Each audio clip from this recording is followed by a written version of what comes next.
Welcome to the Love What You Do podcast. I'm your host, Doug Shapiro. These are the conversations that open doors to what's possible when you love what you do. All right, I've got some good warm-up questions for you before we jump into it. I was trying to think, okay, what my book would be called. I got all like the prep from yesterday's folks. I only asked that to one person is because they were talking about books. So yeah, I won't, unless you want to answer that question. No, I feel like I'm skewed on reading because I do Audible. I don't have time to read. And if I pick up a book at the end of the day, I'm going to fall asleep. So I read through Audible. And so I judge books by, it's a 12-hour book or it's an 8-hour book. I have no idea how many pages. So you did the quote marks reading. Yeah. Does that mean, do you count Audible as reading? Yeah. I do too. Yeah. I don't see the difference. I mean, No. it's the same information. Words entering your brain. Yeah. Okay. I'm glad we could agree on that. You're gonna do okay now. My library is very big then, if that counts. All right. Warm-up questions. Here we go. Okay. Your first ever CD that you bought. CD. I didn't buy very many. I stole them from my older sister. Does that count? I do remember going to Sam Goody to peruse the CDs. Sam Goody. It might have been Paula Abdul. Nice. If that's a acceptable answer. Yeah. Totally acceptable. All right. Most memorable outfit from high school or junior high? Outfit. I don't know. I didn't have really a favorite. I would say it was probably the baggy jeans and the wide legs, which, has all somehow come full circle thanks to our Super Bowl last presentation that they had with Kendrick Lamar and his big, wide bell-bottom legs. Just jeans. I've always been a jeans and a T-shirt. Yeah, that's where I'm most comfortable. I respect it. All right. Your career theme song. Ooh. I don't know. My career theme song. It's ongoing. I don't think it's got its full melody yet. So you're still built. I'm still composing it, should we say? You know what's funny? That has been the most difficult question for every guest. I guess it depends on the day or the week or, if it's been a struggling week or if it's been, riding the high of winning projects and being, on top of your game or, yeah. Yeah. So you need something that very has emotional. Maybe like the 1812 overture. I'm like, yes. I was thinking more like classical music side of it. So. Awesome. Well, welcome to the Love What You Do podcast. Thank you. Julia, I'm super excited you're here. Thank you. I'm honored.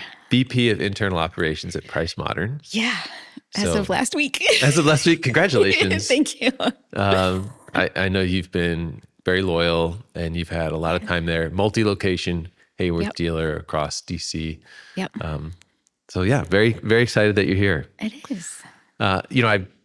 This is about loving what you do, right? But it's also about asking questions and opening doors to new perspectives. When we talked leading up to this, one of the things you had mentioned was, how do we know when we're getting to the good stuff? When it comes to our clients, our friends, our colleagues, I'm like, all right, that's a really good question. There's a lot of directions that can go. So you're going to have to take me there. Yeah.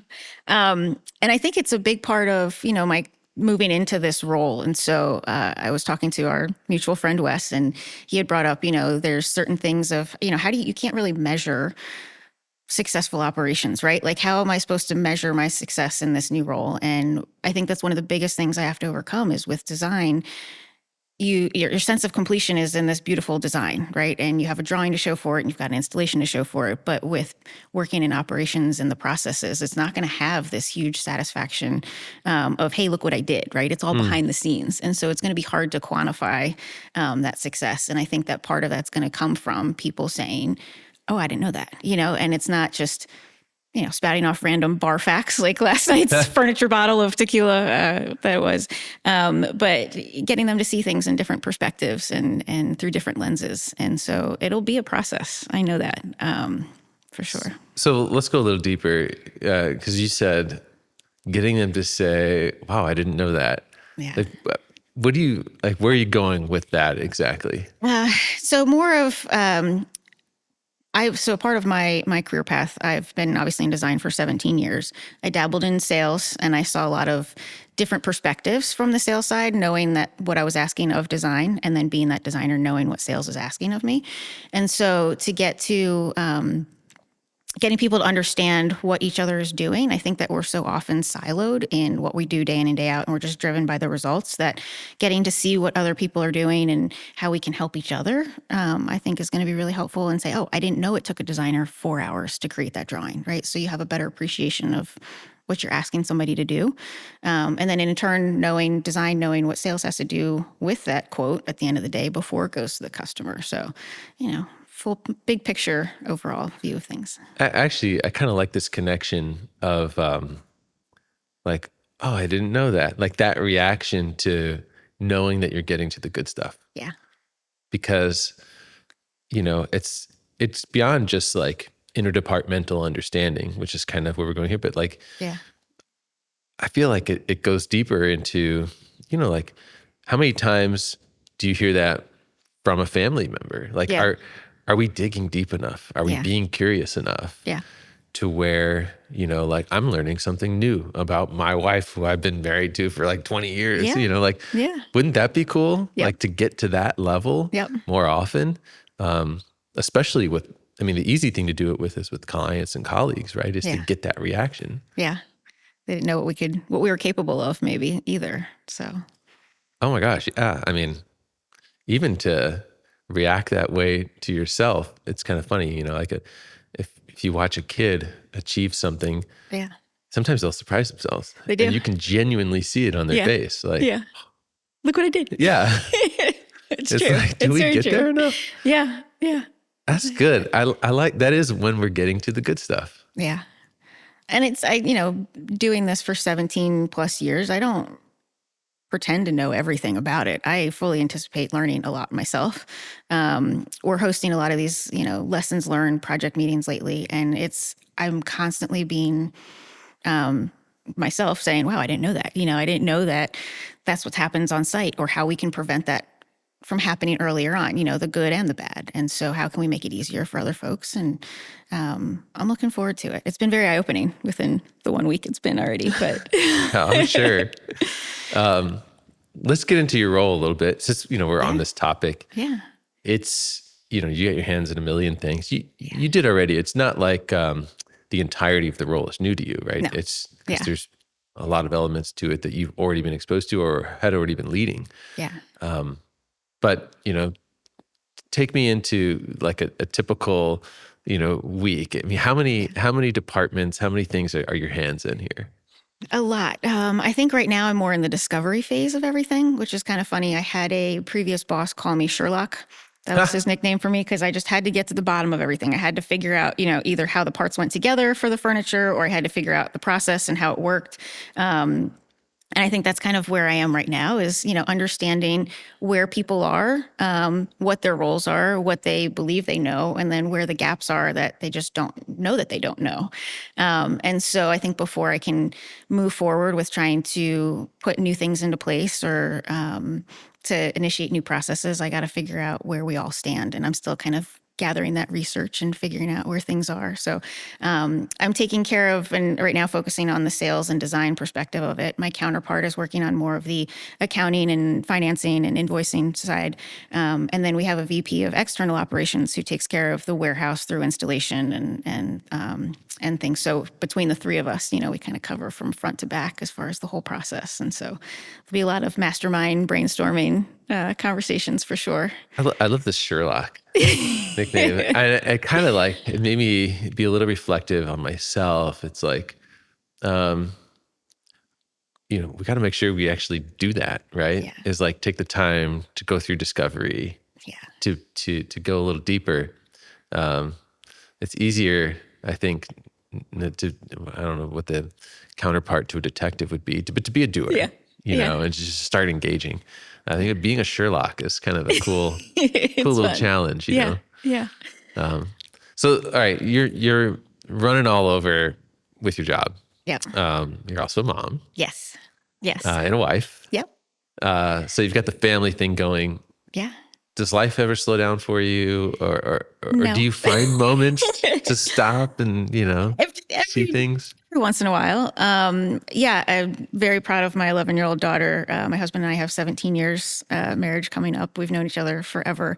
And they're definitely a really strong support system for me. It's important for me that my daughter sees me in that way, just as a working mom, and that, you still have times to go to every soccer game. And, I will say that Price Modern's been very supportive of me in my personal side of things, because it's a balance, right? It's not just the work from home balance. It's, being there for your family so that you can, be more present at work as well.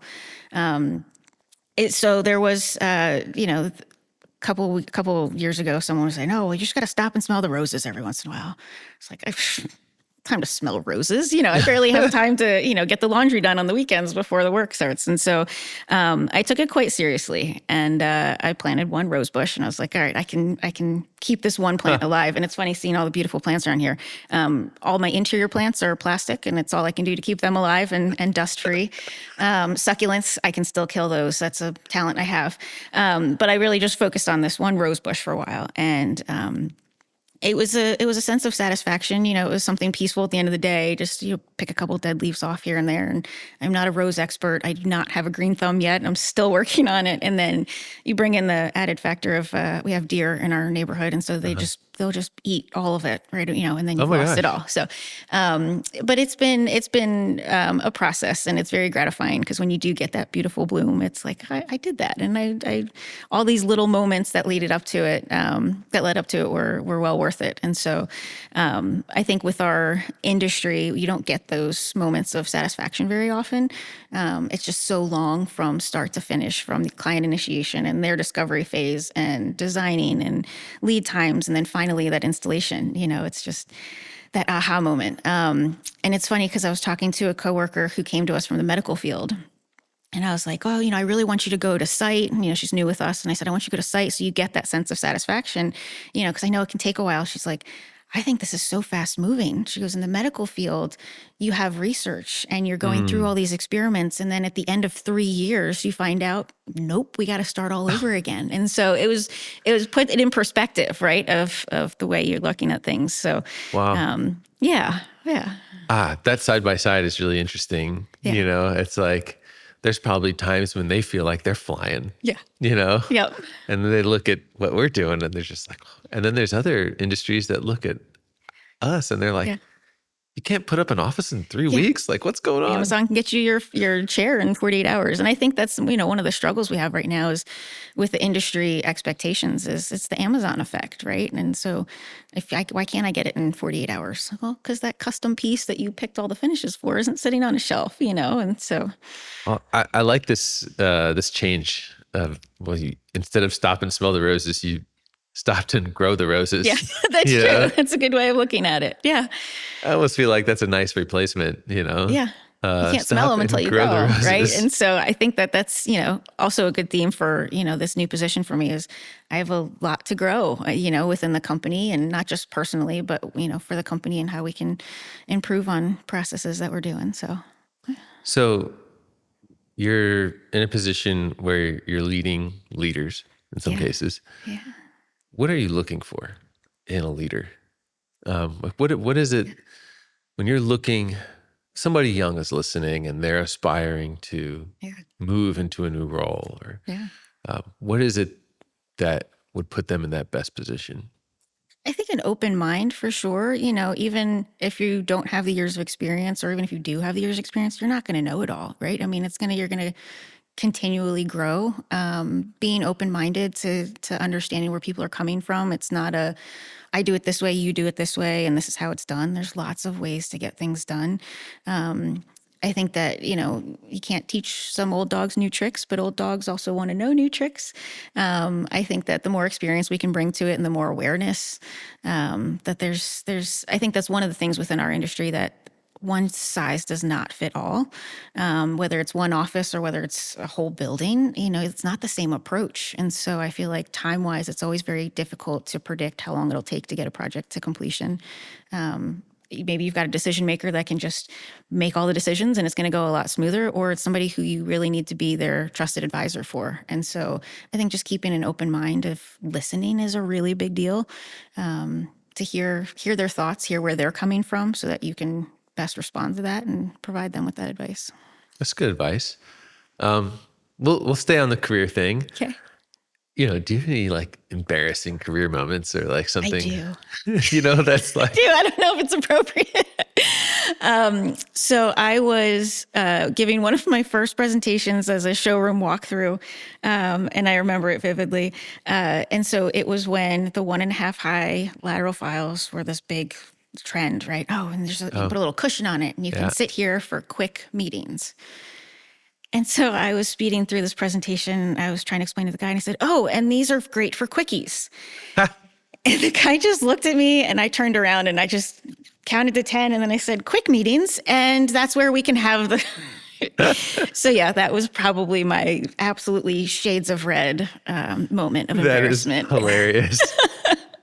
I will never look at the 1.5 file Never look the at it the same same again. way. Yeah, you're welcome. Hilarious. Yeah. That's a good one. That's a good one. It's funny, the stories that we build, in our careers. I feel like so many good things happen, and when I'm asked for these stories, Yeah. and I'm put on the spot, I can never remember them. In the moment, they're so funny. So I'm glad you remembered Oh, that. mortified. Absolutely mortified. Yep, that one sticks You with weren't me. going to forget that one. Yeah. That's awesome. And you've been on podcasts before, One right? other. Yeah. So this isn't a new game for you. It's a second game for me. So it's I'm very honored. It's been a whirlwind for sure. Just these past 10 days, turning 40, and then getting the promotion and now here with you. So it's yeah, I still am on that cloud right now for sure. That's awesome. So this would be your chance to put something out into the universe. Yeah. Is there something like that you've thought about? Hey, this is a chance to put something out there. Is there something you want to share? Just that I'm open to any and all advice. I know that there's so much more out there. I was worried for a while that my only experience is with a dealer designer. That's all I've ever done since college. So I've talked to a lot of other industry professionals, with A&D firms or manufacturers, and my phone number's out there. Just call me. I'd love to hear different perspectives and how we can kind of collaborate better. And still in that discovery phase of just learning what else is out there and that how we can collaborate together for sure. I love that. Gosh, that's not what I was expecting. That was actually a surprise. It was really cool. Yeah. So let's talk about the profession.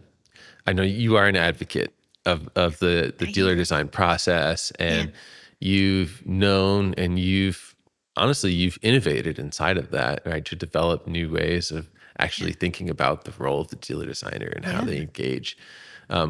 Are there things that you feel like need to be explained better to the industry as a whole, or do you feel like it's generally understood?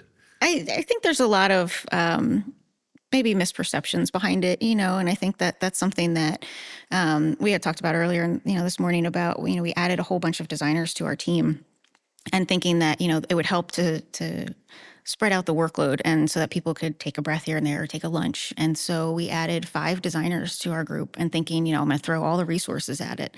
And it still didn't have as much pain relief as I thought it was going to be. And so, trying to find different ways and perspectives to get designers to be out in front of customers, I think is a huge benefit that not a lot of people are utilizing. Yes, sales is supposed to go out and sell, but then bringing your designer with you. There was an article I wrote a couple years ago about, it's like bringing your mechanic to buy a car, right? And it's that trusted advisor. They're looking at things differently, right? You're not going to get sold a car with problems if you've got your mechanic there. You can't design something or overpromise something that will fit in the space without having your designer there. And so having them be there with you, I think is just so powerful that I wish was done more often. I love that analogy. Yeah. That is really cool. Do you have any others? Back to the article, it was more about, similar to cars is designing the office. You're talking the furniture or the finishes within the space or the materiality and the colors. And there's a car for every budget and there's an office for every budget too, and it's where you want to spend those dollars to make it worth what you're looking for. So I love it. Yeah. All right, I feel like you have this. You understand the love what you do vibe. You almost wore the T-shirt you said, so that was pretty cool.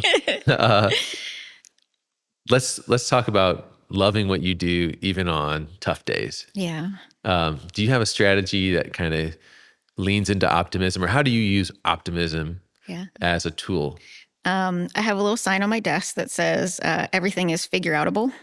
Because Huh. I think it is, right? Even when an installation goes south and you got to figure it out, we'll figure it out. Maybe it's not what we should have done from the start, but we can figure it out. You know, it's not rocket science. It's furniture. It might feel like rocket science and heart surgery at certain times, with the pace that we move and the importance that we feel.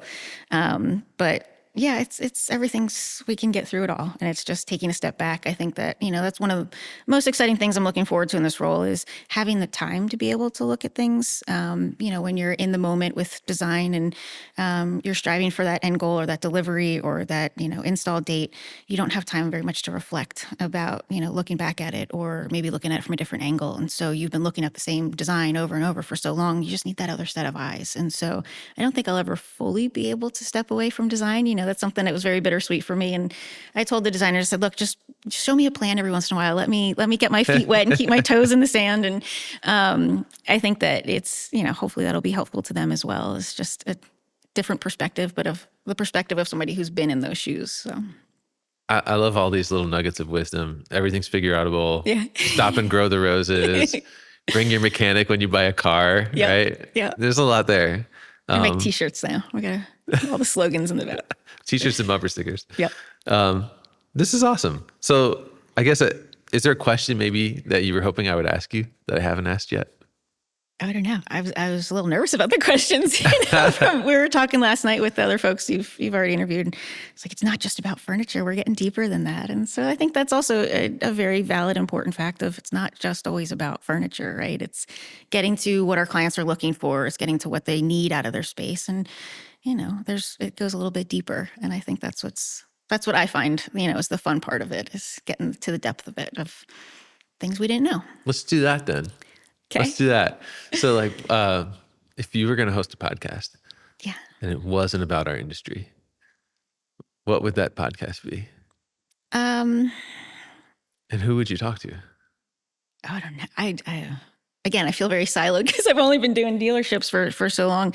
But even learning last night, you know, I think we found that everybody's career path wasn't like doctors, right? You didn't go to medical school and then do your residency and become a doctor. There's no straight path to, I think, how a lot of people in our industry got to where we are.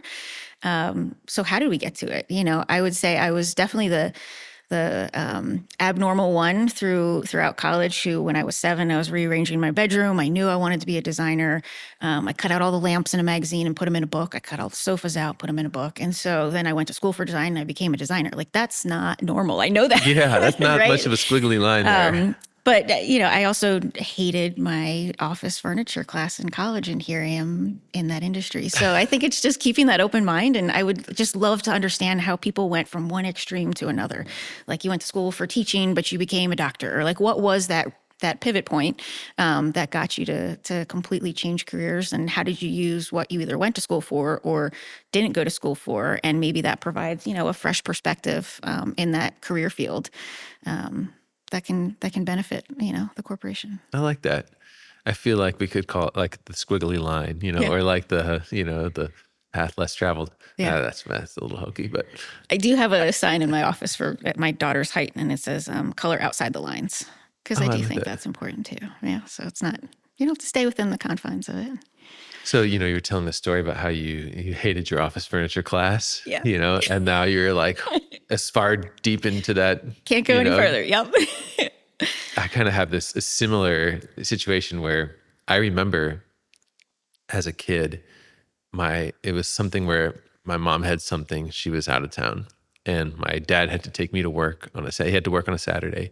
So he had to take me to work, and he worked as like a quality metallurgist at a metal Wow. company that made metal materials. And I had to go into his office, and it was kind of one of those like, here, stay in this conference room, like Yep. lock the door.